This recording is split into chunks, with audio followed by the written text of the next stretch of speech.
আমাদের রিজিক থেকে বঞ্চিত করে, রিজিক থেকে আমাদেরকে দূরে সরিয়ে নেয়, রিজিক কমিয়ে দেয়, আমাদের উপার্জনের মধ্যে কমিয়ে দেয় একটি কাজ, সেটা হলো খাদ্যদ্রব্য অবৈধভাবে গুদামজাত করে রাখা, আল-ইহতিকার। এটি একটি দীর্ঘ আলোচ্য বিষয়, ও তো বিস্তারিত আলোচনা আমি যাব না।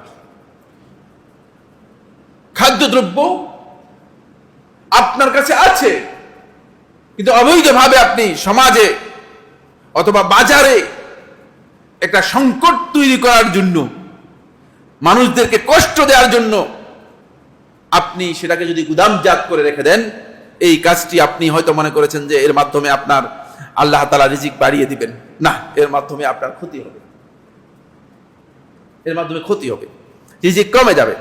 রাসূলুল্লাহ সাল্লাল্লাহু আলাইহি ওয়াসাল্লাম বলেছেন, মান ইহতাকারা আলাল মুসলিমিনা তাআমান, যে ব্যক্তি মুসলিমদের খাদ্য আটকে রেখে গুদামজাত করে তাদেরকে কষ্ট দিল, দরাবাহুল্লাহু বিল জুসামি ওয়াল ইফলাস, আল্লাহ রাব্বুল আলামিন তাকে দুটি জঘন্যতম শাস্তি দিয়ে থাকেন। একটি হচ্ছে তাকে একটি ভয়ঙ্কর কুষ্ঠের মতো একটি ভয়ঙ্কর রোগে তাকে আল্লাহ সুবহানাহু ওয়া তাআলা আক্রান্ত করে দেন, ওয়াল ইফলাস, এবং তাকে দেউলিয়া করে দেন।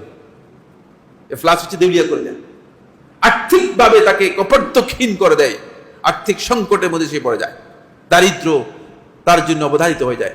সে হয়তো মনে করেছে এরকম বহু কোম্পানি আছে যারা দেউলিয়া হয়ে গেছে, এখন তো কোম্পানির কথা বলার দরকার নেই, রাষ্ট্র পর্যন্ত দেউলিয়া হয়ে যাচ্ছে। আপনারা আমার চেয়ে ভালো জানেন। তার কারণ হচ্ছে এই যে কাজগুলো, যেগুলো অবাধ্যতার কাজ, সে অবাধ্যতার কাজগুলোর কারণে এই অবস্থা হচ্ছে।